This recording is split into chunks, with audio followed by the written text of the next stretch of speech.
Hello student, this is chapter 2nd of history, nationalism in India. We will discuss here another topic of this chapter, how participants saw the movement.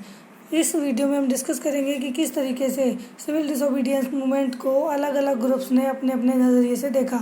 Late us now look at the different social groups that participated in the civil disobedience movement.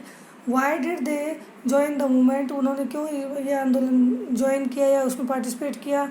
What were there ideals, उनके आदर्श क्या थे. What did Swaraj mean to them, उनके लिए स्वराज का क्या मतलब था. क्या वो वही एम रखे हुए थे जो गांधी जी ने मेनली रखा था. In the countryside rich peasants communities like the Patidars of Gujarat and Jats of Uttar Pradesh were active in the movement. अगर ग्रामीण क्षेत्रों की हम बात करते हैं तो वहाँ के जो बड़े ज़मींदार थे, जैसे गुजरात में पट्टीदार यानी कि ज़मींदार, और जाट उत्तर प्रदेश के जाट जो थे वो इस आंदोलन में शामिल हुए थे. Being producers of commercial crops they were very hard hit by the trade depression and falling prices. क्योंकि जो कीमतें गिरी थी अनाज की और वो लोग कमर्शियल क्रॉप्स उगाते थे, बेचने के लिए फसलें उगाते थे, उनको सबसे ज़्यादा नुकसान उस समय हुआ था और जिसके कारण उनकी हालत जो है काफ़ी ख़राब थी. वो टैक्स नहीं दे पा रहे थे. As their cash income disappeared they found it impossible to pay the government revenue demand. और क्योंकि उनकी फसलें बिकी नहीं थी, उनके पास कैश इनकम नहीं थी और जिसके कारण वो सरकार को टैक्स पे नहीं कर पाने में असमर्थ थे. And the refusal of the government to reduce the revenue demand led to widespread resentment. और जब सरकार ने टैक्स माफ़ करने से मना कर दिया या कम करने से मना कर दिया तो उन्होंने जो उस एरिया में चारों तरफ जो लोगों में रोष उत्पन्न हो गया. These rich peasants became enthusiastic supporters of the civil disobedience movement. इस तरह से जिस समय सिविल डिसोबीडियंस मूवमेंट स्टार्ट हुआ तो इन अमीर किसानों ने गांधी जी का काफ़ी साथ दिया, organising their communities and at times forcing reluctant members to participate in the boycott programmes. और उन्होंने अपनी जो ग्रुप थे, समुदाय थे, उनके साथ मिलकर पूरा सरकार का विरोध किया और जिस समय ज़रूरत थी उस समय बायकॉट के प्रोग्राम्स में उन्होंने पूरे उत्साह के साथ उसमें पार्टिसिपेट किया. For them the fight for Swaraj was struggle against high revenue. उनके लिए जो स्वराज का मतलब था वो जो बढ़े हुए टैक्स थे उनको ख़त्म करना था, उनके खिलाफ स्ट्रगल करना था. But they were deeply disappointed when the movement was called off in 1931 without the revenue rates being revised. लेकिन जब 1931 में गांधी जी ने हिंसक घटनाओं के चलते इस आंदोलन को ख़त्म कर दिया तो उससे वो लोग नाराज़ हो गए क्योंकि उस समय तक कोई भी डिसीजन सरकार ने नहीं लिया था और टैक्सेस जो है वो कम नहीं हुए थे, जिसके कारण उनमें निराशा छा गई. So when the movement was restarted in 1932 many of them refuse to participate. और इसका परिणाम ये हुआ कि जब 1932 में दोबारा से इस आंदोलन को रीस्टार्ट किया गया जो राउंड टेबल कॉन्फ्रेंस के बाद उसमें पार्टिसिपेट करने के बाद जब गांधी जी ने इस आंदोलन को दोबारा से स्टार्ट किया तो इन किसानों ने उसमें पार्टिसिपेट करने से मना कर दिया. The poorer peasantry were not just interested in the lowering of the revenue demand. अब गरीब किसान जो थे उनके पास इतनी ज़्यादा ज़मीनें नहीं थी और इतना ज़्यादा प्रोडक्शन नहीं होता था, इसलिए उन्होंने इसमें ज़्यादा इंटरेस्ट नहीं दिखाया इस आंदोलन में पार्टिसिपेट करने के लिए. Many of them were small tenants cultivating land they had rented from land owners. क्योंकि उनके पास ज़मीनें अपनी नहीं थी बल्कि बड़े ज़मींदारों की थी और वो केवल उसमें जुताई बुआई का काम करते थे. As the depression continued and cash income dwindled, the small tenants found it difficult to pay their rents. They wanted the unpaid rent to the landlords to be remitted. अब सेम कंडीशन उनके साथ हुई क्योंकि उन्होंने वो ज़मीनें पट्टे पर लेकर बोई थी, इसलिए उनके पास भी जब कैश इनकम नहीं आ पाई तो उसकी कमी हुई तो उन्होंने भी इन बड़े ज़मींदारों से रेंट जो है माफ़ करने के लिए कहा. They joined a variety of radical movements often led by socialist and communist. लेकिन उन्होंने जो सिविल डिसोबीडियंस मूवमेंट है उसमें पार्टिसिपेट ना करके और जो आंदोलन दूसरी कम्युनिस्ट पार्टी के द्वारा चलाए गए थे, रेडिकल्स जो मूवमेंट चले थे, सोशलिस्ट या कम्युनिस्ट पार्टियों ने चलाए थे, उन जो आंदोलनों में उन्होंने पार्टिसिपेट किया। Apprehensive of raising issues that might upset the rich peasants and landlords, the Congress was unwilling to support no rent campaigns in most places. अब जिस समय ये आंदोलन चलाए जा रहे थे छोटे किसानों के द्वारा, नो रेंट कैंपेन जो चलाया जा रहा था कि टैक्स माफ़ होना चाहिए, उनका जो किराया माफ़ होना चाहिए, तो उस समय कांग्रेस ने उसमें पार्टिसिपेट करने से ज़्यादा रुचि नहीं दिखाई, उसमें ज़्यादा इच्छा नहीं दिखाई, क्योंकि जो बड़े किसान थे वो फिर उससे दूर हो जाते हैं, इसीलिए उन्होंने छोटे किसानों को ज़्यादा सपोर्ट नहीं किया। So the relationship between the poor peasants and the Congress remained uncertain. और छोटे किसानों का साथ ना देने के कारण कांग्रेस और छोटे किसानों में एक दूरी और ज़्यादा बढ़ गई, उनके रिश्ते जो थे इतने ज़्यादा मजबूत नहीं हो पाए। What about the business class? अगर हम बिजनेस क्लास की बात करें, जो व्यापारी वर्ग की बात करें, how did they relate to the civil disobedience movement? तो वो सिविल डिसोबीडियंस मूवमेंट से किस तरह से जुड़े? During the First World War the Indian merchants and industrialist had made huge profits and become powerful. First World War के समय भारतीय जो व्यापारी थे और इंडस्ट्रियलिस्ट थे वो काफ़ी पावरफुल बन चुके थे, क्योंकि भारत में इंडस्ट्रियाँ जो है धीरे धीरे फल फूलने लगी थी, क्योंकि ब्रिटिश गवर्नमेंट का ध्यान जो है युद्ध में ज़्यादा था और यहाँ पर धीरे धीरे इंडस्ट्रीज़ का जो है विकास होने लगा था। Keen on expanding their businesses, they now reacted against colonial policies that restricted business activities. अब क्योंकि इनका बिजनेस जो है काफ़ी फल फूल चुका था, अब जो है जो colonial government first World War के बाद जब फ्री हुई तो उन्होंने इनकी बिजनेस एक्टिविटीज़ पर काफ़ी सारी रोक लगा दी, जिसके कारण उन्हें जितना प्रॉफिट होना चाहिए था उतना नहीं हो पा रहा था। They wanted protection against imports of foreign goods and a rupee sterling foreign exchange ratio that would discourage imports. उन्होंने बार बार ये डिमांड की कि जो विदेशी वस्तुएं भारत में आती हैं उनके बजाय भारत से जाने वाली वस्तुओं पर ज़्यादा टैक्सेस थे और उसको कम किया जाए, उनमें एक बैलेंस बनाया जाए। और जो करेंसी में डिफरेंस था, रुपये और स्टर्लिंग जो थी, दोनों करेंसी थी, भारत की रुपीज़ थी और स्टर्लिंग वहाँ की थी, तो इन दोनों करेंसीज में काफ़ी डिफरेंसेस था, जिसके कारण भी उन्हें काफ़ी नुकसान झेलना पड़ता था। To organise business interest they form the Indian Industrial and Commercial Congress in 1920। और बिजनेस व्यापारियों के हितों को देखते हुए उन्होंने Indian Industrial and Commercial Congress की स्थापना की and the federation of Indian chamber of commerce and industries. और उसी समय जो फेमस संस्था आज भी है, federation of Indian chamber of commerce and industries, जिसको फिक्की के नाम से जाना जाता है, उसकी स्थापना 1927 में हुई थी।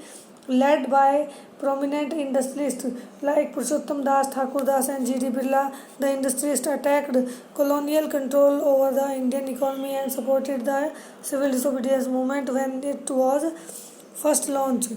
और बड़े बड़े जो इंडस्ट्रियलिस्ट थे, बिजनेसमैन थे, G.D. बिरला, पुरुषोत्तम दास, ठाकुर दास, इन्होंने भी जो ब्रिटिश गवर्नमेंट थी उसके जो नीतियां थी उनका विरोध किया, क्योंकि उन लोगों को काफ़ी नुकसान सरकार की वजह से झेलना पड़ता था। तो जब first time civil disobedience movement चलाया गया तो उस समय उन्होंने भी उसको सपोर्ट किया। They gave financial assistance and refuse to buy और सेल इम्पोर्टेड गुड्स। उन्होंने कांग्रेस को इस आंदोलन के लिए फाइनेंशियल सपोर्ट किया, पैसा भी दिया और उसके साथ साथ विदेशी वस्तुओं को इंपोर्ट करने और ख़रीदने से मना कर दिया। Most businessmen came to see Swaraj as a time when colonial restrictions on business would no longer exist and trade and industry would flourish without concentrates। उन बिजनेसमैन या व्यापारियों के लिए स्वराज का मतलब केवल ये था कि जो व्यापार है उस पर किसी तरह का प्रतिबंध ना रहे और वो आसानी से जो विदेशी सामान को सस्ते में खरीद सकें और अपने सामान को भी सही दाम पर बेच सकें। जब ये कंडीशंस आ जाएंगी तो उनके लिए स्वराज आ जाएगा। But after the failure of round table conference business groups were no longer uniformly enthusiastic. लेकिन फर्स्ट राउंड टेबल कॉन्फ्रेंस जो थी वो फेल हो गई थी और गांधी जी की डिमांड्स को उन्होंने नहीं स्वीकार किया था, जिसके कारण जो बाद में जब उसको दोबारा स्टार्ट किया गया तो ज़्यादातर जो बिजनेसमैन थे उन्होंने इसमें इंटरेस्ट नहीं दिखाया। दे वर apprehensive of the spread of militant activities and worried about prolonged disruption of business as well as the growing influence of socialism amongst the younger member of Congress। उसके साथ साथ उन लोगों का मानना था कि जो सोशलिज़म का प्रभाव बढ़ता जा रहा था कांग्रेस में, जो नए लीडर्स आ रहे थे वो सोशलिज़म को स्वीकार कर रहे थे और उसी को फेवर कर रहे थे, जिसके कारण कई बार मिलिटेंट यानी कि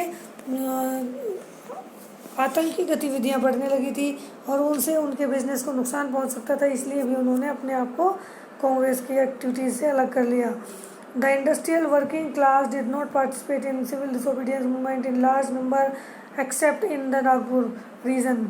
इसके अलावा अगर हम बात करते हैं मजदूर वर्ग की, जो इंडस्ट्रीज़ में काम करने वाले मजदूर थे, तो उन्होंने भी बहुत ज़्यादा इसमें पार्टिसिपेशन नहीं दिया। केवल नागपुर के एरिया में ही लोगों ने सिविल डिसोबीडियंस मूवमेंट में पार्टिसिपेशन किया। As the industrialist came closer to the Congress, workers stayed aloof. जैसा कि हमने पहले देखा कि बड़े बड़े इंडस्ट्रियलिस्ट जो थे वो कांग्रेस के साथ आ चुके थे, तो जहाँ पर बड़े इंडस्ट्रियलिस्ट या व्यापारी वर्ग था तो वहाँ पर उनके यहाँ पर काम करने वाले वर्कर्स जो थे वो किस तरह से शामिल हो सकते थे, क्योंकि दोनों में ही जो है गैप था और वो उनके लिए उतना फेवर में नहीं सोचते थे, इसलिए वो एक दूसरे को अपना शत्रु मानते थे। इसलिए जहाँ बड़े इंडस्ट्रियलिस्ट ने पार्टिसिपेट किया तो वहाँ पर उन्होंने मजदूर वर्ग उनसे दूर हो गया कांग्रेस से। But in spite of that some workers did participate in civil disobedience movement, selectively adopting some of the ideas of Gandhian program। लेकिन कुछ क्षेत्रों में वर्कर्स ने फिर भी पार्टिसिपेट किया सिविल डिसोबीडियंस मूवमेंट में गांधी जी के प्रोग्राम को फॉलो करते हुए, like boycott of foreign goods as part of their own movements against low wages and poor working conditions। उन्होंने विदेशी वस्तुओं का बहिष्कार किया और अपने जो आधार पर अपने जो लो वेजेस थे, कम सैलरी जो उन्हें मिलती थी, यार पुअर वर्किंग कंडीशंस थी, फैक्ट्रीज़ में सही कंडीशन नहीं होती थी, उन्हें फैसिलिटीज़ नहीं दी जाती थी, तो उसके विरोध में उन्होंने इसमें पार्टिसिपेट किया। There were strikes by railway workers in 1930s, dock workers in 1932। Railway के वर्कर्स ने भी 1930 में और डॉक वर्कर यानी कि शिप जहाज़ पर काम करने वाले वर्कर्स ने भी 1932 में हड़तालें कर दी। इन 1930 थाउजेंड ऑफ वर्कर्स इन छोटा नागपुर टिन माइंस वोर Gandhian cap and participated in protest rallies and boycott campaigns. 1930 में हज़ारों वर्कर्स जो थे छोटा नागपुर की जो खानें थी वहाँ पर गांधी टोपी पहनकर उनका विरोध करने लगे मालिकों का, और रैलियों में पार्टिसिपेट किया और बायकॉट भी किया। But the Congress was reluctant to the include workers demands as part of its programme of struggle. It felt that this would alienate industrialist and divide the anti imperial forces. लेकिन मज़दूरों ने भले ही participate किया हो, लेकिन कांग्रेस ने उन मज़दूरों का साथ नहीं दिया, क्योंकि अगर वो मज़दूरों का साथ देते तो उनके साथ जो इंडस्ट्रियलिस्ट जुड़े हुए थे, जो कि उनके एक दूसरे को वो शत्रु मानते थे, तो वो इंडस्ट्रियलिस्ट जुड़ने के कारण मज़दूर वर्ग जो है उनका उन्होंने साथ नहीं दिया। Another important feature of civil disobedience movement was the large scale participation of women। Civil disobedience movement की एक सबसे बड़ी खासियत ये भी रही कि इसमें महिलाओं ने बड़े स्तर पर पार्टिसिपेट किया, भाग लिया। During Gandhi ji salt march thousands of women came out of their homes to listen to him. जब गांधी जी दांडी मार्च के लिए निकले थे तो जहाँ भी वो रुकते थे वहाँ हज़ारों महिलाएं अपने घरों को छोड़कर बाहर आई और उनकी बातों को सुनने लगी। They participated in protest marches, manufactured salt and picketed foreign clothes and liquor shops. महिलाओं ने इस आंदोलन में बढ़ चढ़कर भाग लिया। उन्होंने विदेशी कपड़ों या विदेशी वस्तुओं का बहिष्कार किया, शराब की दुकानों पर धरने दिए, और भी जो मार्च पास्ट और जो रैलियाँ होती थी उनमें भी उन्होंने पार्टिसिपेट किया।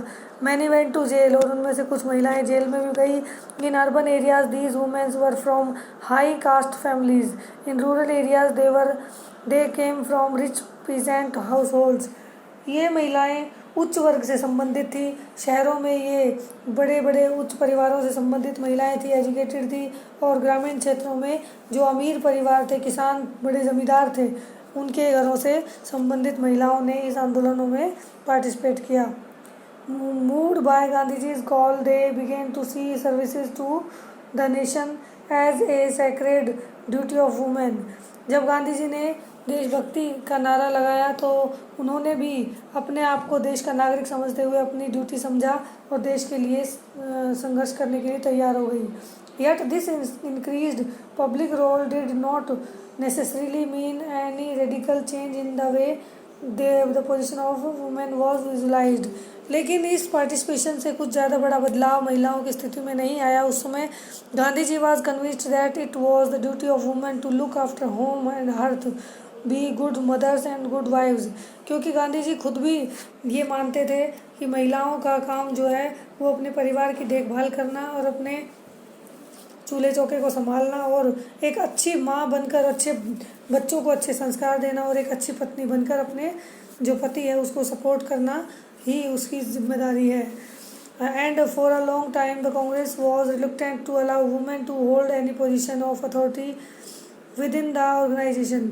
और लंबे समय तक इसीलिए कांग्रेस ने महिलाओं को कोई बड़े पदों पर नियुक्त नहीं किया, क्योंकि गांधी जी नहीं चाहते थे कि महिलाएं जो है वो इस तरह की पॉलिटिकल एक्टिविटीज़ में इन्वॉल्व हों। इट वाज कीन only on their symbolic presence. केवल कुछ महिलाएं थी जो उस पार्टी में शामिल थी और उनको भी कुछ बड़े पद नहीं दिए गए थे। The limits of civil disobedience movement. इस आंदोलन की लिमिटेशंस क्या थी, क्या इस पर हम उस पर डिस्कस करते हैं अभी। Not all social groups were moved by the abstract concept of Swaraj. One such group was the Nations untouchables who from around the 1930s had begun to call themselves दलित और oppressed। जो सभी सोशल ग्रुप थे वो स्वराज के लिए तैयार नहीं थे, क्योंकि जो अनटचेबल्स थे, जो अछूत जो कहे जाते थे, उन लोगों ने अपना एक ग्रुप बनाया और उन्होंने अपने आप को नाम दिया दलित या ओप्रेस्ड यानी कि शोषित 1930 में। For long the Congress had ignored the Dalits for fear of offending the Sanatanis, the conservative high caste Hindus। Congress ने भी लंबे समय तक दलितों को इग्नोर किया था, लोअर कास्ट के लोगों को ज़्यादा इम्पोर्टेंस नहीं दिया था, क्योंकि उन्हें ये डर था कि जो कांग्रेस में बड़े बड़े उच्च हिंदू जाति के जो सनातनी या हिंदू धर्म के लोग थे, वो लोग जो हैं इससे नाराज़ हो जाएंगे, इसलिए उन्होंने ज़्यादातर दलितों को बाहर ही रखा, कांग्रेस में ज़्यादा एंट्री नहीं दी। But Mahatma Gandhi declare that swaraj would not come for 100 years if untouchability was not eliminated. लेकिन पहली बार महात्मा गांधी ने ये कदम उठाया, उन्होंने कहा कि स्वराज और भी 100 साल तक नहीं आएगा जब तक कि दलितों को हम दलितों को जो उनके साथ बिहेवियर किया जाता है उसको ख़त्म नहीं करेंगे या अनटचेबिलिटी को ख़त्म नहीं करेंगे, छुआछूत को ख़त्म नहीं करेंगे। ही कॉल्ड द अनटचेबल्स हरिजन। उन्होंने अनटचेबल्स को हरिजन कहा। हरिजन का मतलब होता है द चिल्ड्रन ऑफ गॉड, भगवान के बच्चे। Organised satyagraha to secure them entry into temples and access to public wells, tanks, roads and schools. उन्होंने दलितों के लिए काफ़ी संघर्ष किया और आंदोलन किए जिससे कि उन्हें मंदिरों में एंट्री मिल जाए, और जो पब्लिक वेल्स, लोगों के जो आम जो उच्च जाति के लोग जहाँ से पानी लेते थे वहाँ उनके साथ भेदभाव होता था, यानी कि उस समय दलितों के साथ बहुत ज़्यादा भेदभाव किया जाता था। उन्हें मंदिरों में एंट्री नहीं मिलती थी और जहाँ से उच्च जाति के लोग पानी भरते थे वहाँ से वो पानी नहीं भर सकते थे। जो टैंक यानी कि तालाब वगैरह बने होते थे वहाँ पर भी उनके लिए अलग से घाट होते थे, वो एक घाट पर उच्च जाति के लोगों के साथ नहीं स्नान कर सकते थे या किसी भी तरह से यूज़ नहीं कर सकते थे। और स्कूल्स में भी उनके साथ काफ़ी भेदभाव किया जाता था। उन बच्चों को, दलित बच्चों को अलग बिठाया जाता था, उनका पानी अलग रखा जाता था, उनसे साफ़ सफाई कराई जाती थी। इस तरह की कंडीशंस जो थी उस समय थी जिसका गांधी जी ने विरोध किया। He himself clean toilet to dignity the work of the bhangi the sweepers and persuaded upper caste to change their heart and give up the sin of untouchability. उन्होंने खुद जो भंगी, जो कि हम स्वीपर हमारे यहाँ पर साफ़ सफाई करते हैं, उनके काम को सम्मान देने के लिए कि गांधी जी ने खुद दूसरों के घर जाकर टॉयलेट साफ़ किए। उन्होंने कहा कि अगर ये इतना काम हमारे गंदगी को साफ़ कर सकते हैं तो इन्हें इतना सम्मान दिया जाना चाहिए। उनके साथ भेदभाव ना करके इस पाप को ख़त्म किया जाए, अनटचेबिलिटी के पाप को ख़त्म किया जाए और उनके साथ भी बराबर का व्यवहार किया जाए। But many Dalit leaders were keen on different political solution to the problems of the community. लेकिन कुछ लीडर्स, जो दलित लीडर ऐसे थे जो इस समस्या का दूसरा ही समाधान चाहते थे। वो चाहते थे कि राजनीतिक रूप से उन्हें कुछ अलग से अधिकार मिले। They began organizing themselves, demanding reserve seat in educational institution and separate electorate that would choose Dalit member for legislative council। उनका मानना था कि उनके लिए कुछ एजुकेशनल इंस्टीट्यूशंस में, जो स्कूल कॉलेजेस थे, उनमें सीटें रिज़र्व की जाएं उनके लिए और उन्हें सेपरेट इलेक्टोरेट दिया जाए, यानी कि अलग से अतिरिक्त निर्वाचन की व्यवस्था की जाए जिसमें केवल दलित मेंबर ही चुने जाएंगे और दलितों को वोट दिया जाएगा। Political empowerment they believed would resolve the problem of their social disabilities. उनका मानना था कि राजनीतिक अधिकार ही उनकी असमानता की समस्या का समाधान कर सकते हैं। Dalit participation in the civil disobedience movement was therefore limited. इसलिए दलितों का भी सिविल डिसोबीडियंस मूवमेंट में ज़्यादा पार्टिसिपेशन नहीं रहा। ज़्यादातर महाराष्ट्र और नागपुर क्षेत्र में वो काफ़ी स्ट्रॉन्ग उन्होंने प्रदर्शन किए। B.R. Ambedkar, who organized the Dalit into depressed class association in 1930, clashed with Mahatma Gandhi at the second round table conference by demanding separate electorate for Dalits। B.R. Ambedkar, जो कि बहुत बड़े लीडर थे उस समय महाराष्ट्र के और दलित थे खुद भी, उन्होंने डिप्रेस्ड क्लास एसोसिएशन की स्थापना की 1930 में और गांधी जी के साथ सेकंड राउंड टेबल कॉन्फ्रेंस में सहमति हो गई थी उनकी और उन्होंने सेपरेट इलेक्टोरेट की डिमांड की थी। When the British government conceded Ambedkar's demand, Gandhi ji began a fast unto death। जब ब्रिटिश गवर्नमेंट ने अम्बेडकर की डिमांड को स्वीकार कर लिया तो गांधी जी ने आमरण अनशन कर दिया, यानी कि धरने पर बैठ गए और उन्होंने खाना पीना छोड़ दिया, क्योंकि वो जानते थे, गांधी जी जानते थे कि ब्रिटिशर्स की ये पुरानी पॉलिसी है, फूट डालो और राज करो। पहले उन्होंने हिंदू और मुस्लिम को डिवाइड किया था, अभी वो हिंदू धर्म में ही ग्रुप्स में जो कास्टिज्म है उसको बढ़ावा दे रहे हैं, इसलिए उन्होंने आमरण अनशन कर लिया। ही believed that separate electorate for Dalit would slow down the process of their integration into society. और इस तरीके से उनको एक समाज में एक अलगाव सा मिल जाएगा, जिसके कारण जो हमारे हिंदू समाज के लिए काफ़ी नुकसानदायक होगा। Ambedkar ultimately accepted Gandhiji's position and result was the Poona pact of September 1932।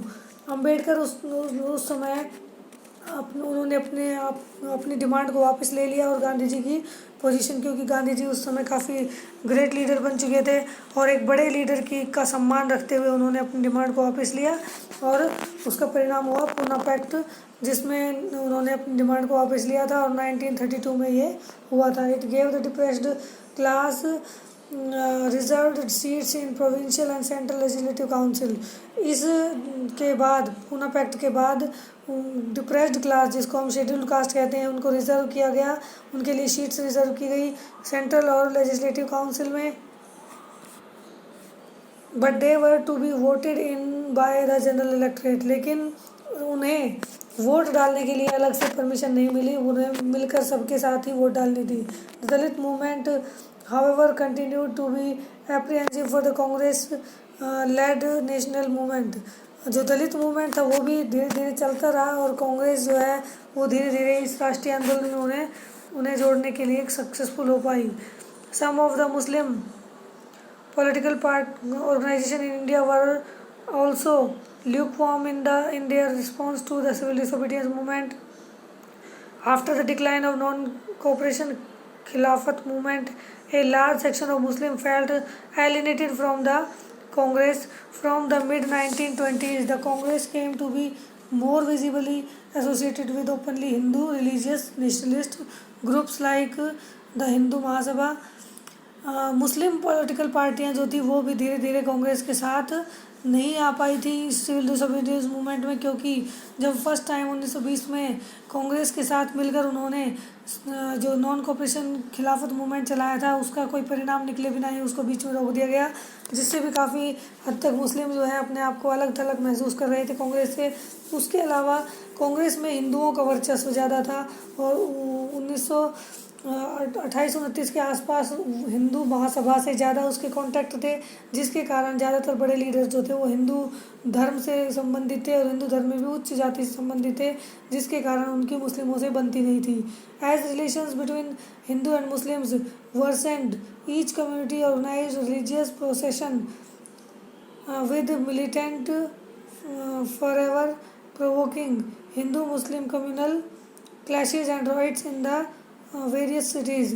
Hindu मुस्लिम में इतना ज़्यादा डिफरेंस क्रिएट हो चुका था कि दोनों ही संस्थाओं के कुछ लोग जो थे वो आतंकी गतिविधियों पर उतर आए थे, यानी कि आपस में मारकाट तक की उनकी हो जाती थी। कई शहरों में इस तरह से दंगे भड़क चुके थे।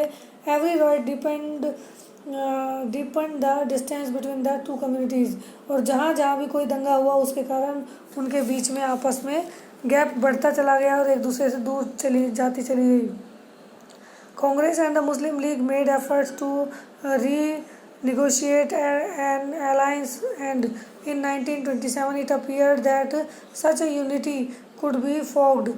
किसी तरह से महात्मा गांधी ने मुस्लिम लीग के लीडर्स को मना लिया था और आपस में समझौता करने के लिए 1927 में, क्योंकि उन्हें पता था कि एकता से ही सफलता प्राप्त हो सकती थी।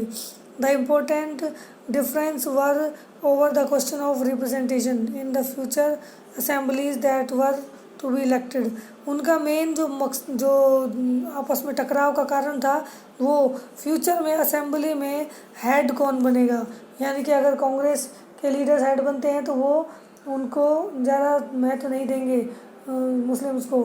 Mohammad Ali Jinnah, one of the leader of Muslim League, was willing to give up the demand for separate electorates if Muslims were assured reserved seat in the Central Assembly and representation in proportion or to population in the Muslim dominated provincial just like Bengal and Punjab। Mohammad Ali Jinnah जो कि Congress league को इसके मुस्लिम league के जो सबसे बड़े leaders थे उनमें से थे, और वो इस बात पर सहमत हो गए थे कि सेपरेट इलेक्टोरेट यानी कि अलग से जो इलेक्शन है उसकी डिमांड को वो छोड़ देंगे यदि मुस्लिम लीडर्स को ये विश्वास दिलाया जाए कि सेंट्रल असेंबली में उन्हें उनकी सीट रिजर्व की जाएंगी, और उसके अलावा बंगाल और पंजाब जैसे जहाँ पर मुस्लिम बहुल एरिया है वहाँ पर उन्हें पॉपुलेशन के अकॉर्डिंग सीट्स मिलेंगी। Negotiation over the question of representation continued, but all hopes of resolving the issue at the all parties conference in 1928 disappeared when M.R. Jayakar of Hindu Mahasabha strongly opposed efforts of compromise. लेकिन ये सारे जो समझौते की बातें थी वो एकदम से ख़त्म हो गई जब ऑल पार्टी कॉन्फ्रेंस हुई 1928 में, और M.R. जयकर जो कि हिंदू महासभा के सदस्य के लीडर थे उन्होंने जो कंप्रोमाइज़ करने से मना कर दिया। उनका कहना था कि इस तरह से जो डिफरेंसेस हैं वो ज़्यादा क्रिएट हो जाएंगे, तो उनकी डिमांड ना मानने के कारण जो मुस्लिम लीग थी वो भी अलग हो गई। When the civil disobedience movement started, there was thus an atmosphere of suspicion, distrust between communities। जिस समय सिविल डिसोबीडियंस मूवमेंट स्टार्ट हुआ उस समय इन ग्रुप्स के बीच में जो है काफ़ी भेदभाव हो चुका था इनके अंदर।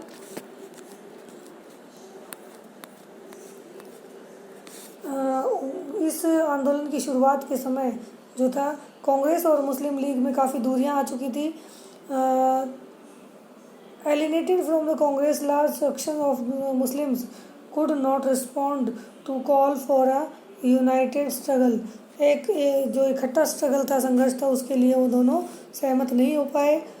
Many Muslim leaders and intellectuals expressed their concern about the status of Muslims as a minority within India। और धीरे धीरे मुस्लिम लीडर्स के मन में ये बात चुभने लगी थी कि क्या मुस्लिमों को पूरे अधिकार मिल पाएंगे, क्योंकि वो माइनॉरिटी में थे, उनकी संख्या कम थी भारत में, जिसके कारण उनके मन में ये सारे सवाल उठते थे कि भविष्य में उनके साथ क्या होने वाला है। दे fear that the culture and identity of minorities would be submerged under the domination of Hindu majority. उन्हें ये डर था कि हिंदुओं की मेजोरिटी होने के कारण मुस्लिम लीडर्स को ज़्यादा पूछा नहीं जाएगा और मुस्लिम्स के साथ दुर्व्यवहार किया जाएगा, और अभी तो वो अंग्रेज़ों के अधीन जी रहे हैं और फ्यूचर में हो सकता है अगर आज़ाद भी हो जाएंगे तो वो हिंदुओं के अधीन उन्हें रहना पड़ेगा, जिसके कारण कांग्रेस और मुस्लिम लीग में बहुत ज़्यादा डिफरेंसेस आ गए थे लास्ट टाइम पे। और अंत में यही कारण था कि मुस्लिम लीडर्स ने सेपरेट नेशन की डिमांड रख दी थी। That's all for today, keep learning.